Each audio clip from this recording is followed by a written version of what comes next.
People living in poor communities suffer the most from the government's failures, and Amnesty International report says in democratic South Africa, the poor still suffer the most. A child's educational experience is still very much dependent on race and where they were born. Progress has been made on widening access to education, but there are still many hindrances.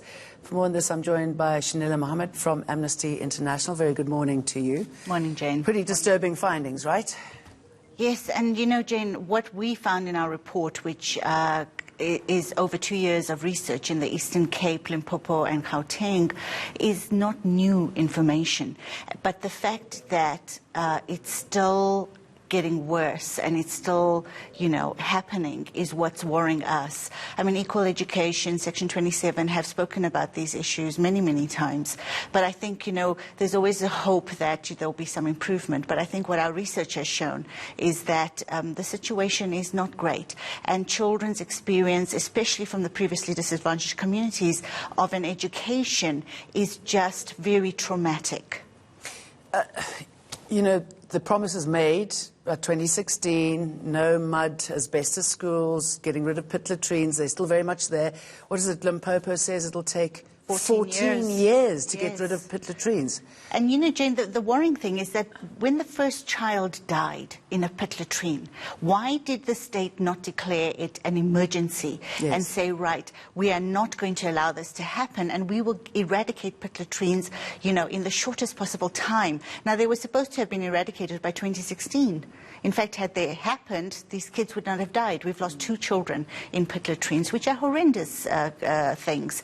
But I think that, you know, there's always excuses. I mean, last night we had our launch and you know, we had somebody from the Department of Basic Education. And, you know, there's always this thing about, well, you know, we can only do as much as we can, but the provinces are not doing what they should be doing. And the buck is being passed on. And the problem is that while we are having these conversations, we are losing children, you know, generations of children to poor quality education. Children are having to walk hours to get to school. We had a child yesterday giving a live experience, you know, where they said that by the time they get to school after having walked for over an hour, they're too exhausted to study.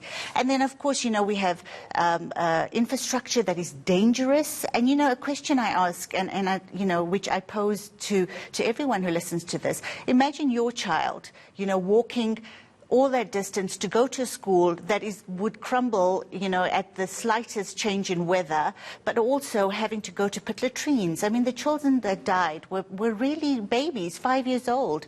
And I think that, you know, it's about time that we stop making excuses. And you know, what we're calling on in our report, and we have a long list of recommendations, okay, which we're saying to the state, you know, first of all, fix everything that's broken. That's why we call it broken and unequal, because there's so much that is broken. And yes, we have widened access, but what is the point of access if children are not going to pass, if they're going to die in pit latrines? It's an unacceptable situation. The pictures that we're playing while you were talking is from our experience in the Eastern Cape. I mean, it was just pretty horrific in a school without a roof. Yes, I saw what we that. Found there, and what I gather this is the conversation all around, is everybody, as you're saying, passing the buck. Not only passing the buck, the majority didn't even have a clue what we were talking about. They didn't even bother to research. So how do you change that kind of mindset with this sort of information? Well, I think that it's about holding the state to account. You know, what happens is people, you know, are saying, well, parents need to also, you know, play a role, and teachers. But at the end of the day, the duty bearer is the state. They're the ones that hold the purse strings.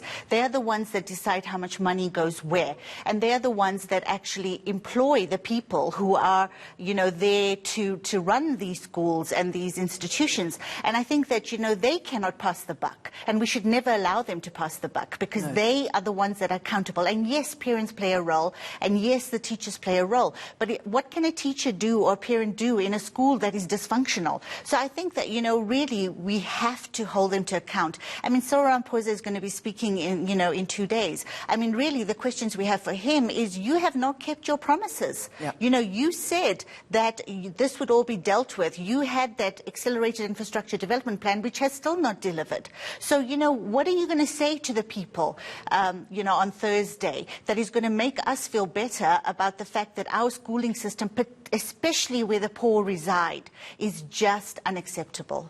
Let's hope he's listening. Shanila Mohammed, thank you.